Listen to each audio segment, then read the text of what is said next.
Hari-hari ini bukan cuma gereja atau orang Kristen, tapi dunia juga dibuat kaget dengan katanya mau kiamat. Betul bukan? Macam-macam berita. Nah, yang lebih menjengkelkan lagi, kok bisa-bisanya ada berapa pendeta hebat-hebat di Indonesia khotbahnya ngawur juga. Suruh siap-siap akan ada aniaya besar, siap-siap akan ada ini, ada itu, Yesus mau datang. Saudara, maaf, saya harus berkata dengan tegas.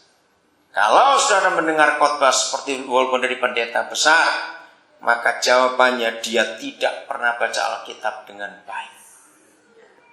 Kenapa saya berani berkata seperti itu? Kita akan lihat 3 ayat yang menjelaskan bahwa Tuhan Yesus gak akan datang sebelum satu hal ini tercapai. Nah, dalam tulisan firman Tuhan, antara kiamat dengan kedatangan Tuhan Yesus itu jauh sekali. Tuhan Yesus datang dulu, setelah sekian waktu, kita nggak tahu berapa lama, itu urusan Bapa di surga, bukan urusan kita, baru kiamat. Jadi nggak mungkin akan ada kiamat sebelum Yesus datang dulu. Nah, jaraknya dari Yesus datang ke kiamat itu pun kita nggak tahu. Saudara, kita bersyukur kepada Bapa di surga sebab dia tidak pernah menuliskan secara kronologis.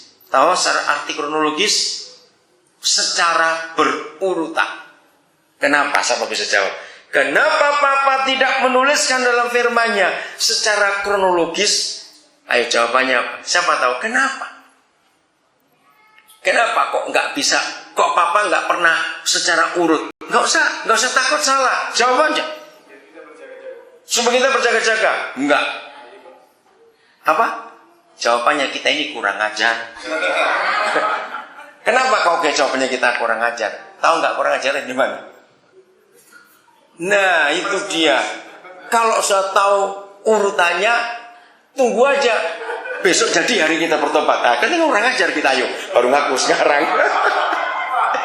Maka itu Alkitab tidak pernah secara kronologis. Begitu pula kitab Wahyu.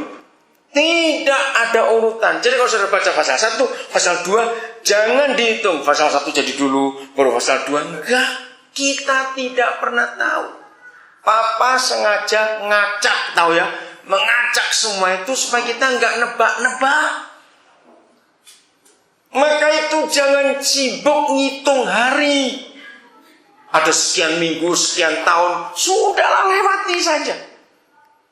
Maka itu Tuhan Yesus mengatakan baik dalam Injil Matius, dalam surat Paulus di Timotius, baik dalam kitab Wahyu. Perhatikan kata penting ini. Saya nggak tunjukkan ayatnya, pasti saudara tahu. Mengapa setiap Papa kita berfirman tentang akhir zaman? Dia selalu akhirin kata, yang penting di sini adalah kesetiaan. Betul tidak? Itu diulang-ulang, yang penting itu setia. Nah, seharusnya gereja dan para pendeta tahu kenapa ada firman yang penting kamu setia. Jawabannya apa? Karena kita nggak pernah tahu itu kapan. Tapi setia. Nah, seharusnya sudah jelas. Kita nggak pernah tahu waktu itu jadinya kapan. Bahkan berapa kali Tuhan Yesus pun berkata mengenai waktu dan saatnya. Nggak ada yang tahu, termasuk anak itu pun nggak tahu. Siapa disebut anak di situ? Tuhan Yesus. Nah, satu kali sore tahun 80-an yang lalu, saya berkata gini pada Papa, ini saya bukan guyonan, saya bilang begitu. Saya ini kok dengan Bapa di surga itu akrab, saya ngomong apa adanya dan dia tahu hati saya. Saya bilang jangan guyon. Tuhan Yesus menyuruh kami sebagai gerejanya untuk menunggu dia datang. Betul enggak? Sambil berjaga-jaga. Berapa kali Tuhan Yesus berkata seperti itu. Lalu saya berkata, Papa, bagaimana mungkin yang menyuruh kami tunggu, ternyata yang kami tunggu nggak pernah tahu datangnya kapan. Itu kan nggak guyon. Ngerti nggak maksudnya? Itu lelucon yang nggak lucu, saya bilang. Bagaimana mungkin kami nunggu, karena yang kami tunggu juga nggak pernah tahu kapan datangnya. Ayo, jawab. Aneh bukan? Saudara, sampai suatu hari, maka itu andalkan Roh Kudus. Andalkan Roh Kudus. Karena Dia sesuai Yohanes 14 ayat 26 mengajar kita tentang berapa hal? Segala sesuatu.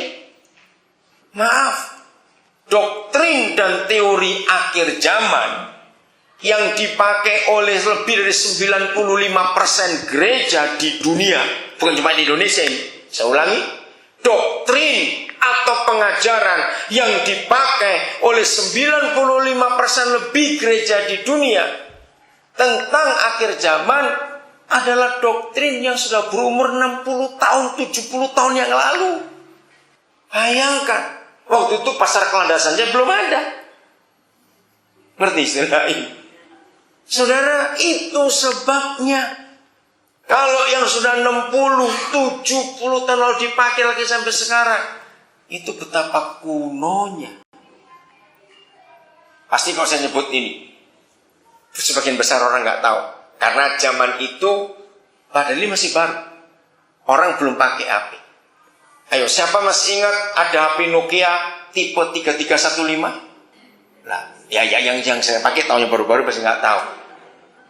Kalau toh sekarang, padahal 4 tahun yang lalu itu masih mahal harganya. Sekarang orang dikasih gratis saja nggak mau. Dibuat ganjel pintu aja masih lumayan dia. Lo betul nggak ya? Ada yang mau? Kalau mau saya kasih. Yang 3315 siapa mau pakai? Itu paling buat ngelempar anjing dia. Nah itu 4 tahun yang lalu masih mahal itu. Saudara bisa bayangkan teknologi sehebat itu. Komputer juga gitu. Masih ingat ketika Pentium 1 baru muncul? Wah luar biasa. Enggak sampai 2 tahun sudah muncul Pentium 2. Sekarang sudah Pentium 4 sudah ditinggal lagi. Lebih jauh lagi. Sekarang anak-anak saja dikasih Pentium 2 sudah nggak mau pakai. Sudah ketinggalan jauh sekali.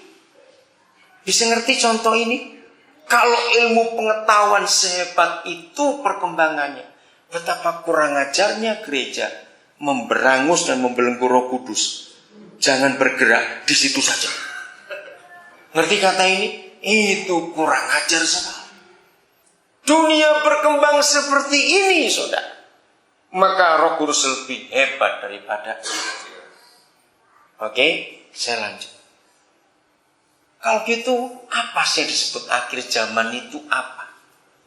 Maaf, bahkan definisi akhir zaman pun 99,9 sekian persen gereja nggak ngerti apa itu kata akhir zaman. Hari ini saya ingin tunjukkan kepada saudara yang benar itu apa akhir zaman. Kalau orang bertanya kepada gereja, hei apa itu akhir zaman? Jawabannya Yesus datang. Salah. Aniaya dulu, salah. Apalagi jawabannya kiamat, lebih salah lagi. Lebih gak baca Alkitab tuh orang. Begini definisi akhir zaman. Sesuai doa Bapa kami, datanglah kerajaan. Sama seperti siklus yang terjadi di semua negara di dunia. Ada pemilu. Kenapa ada pemilu?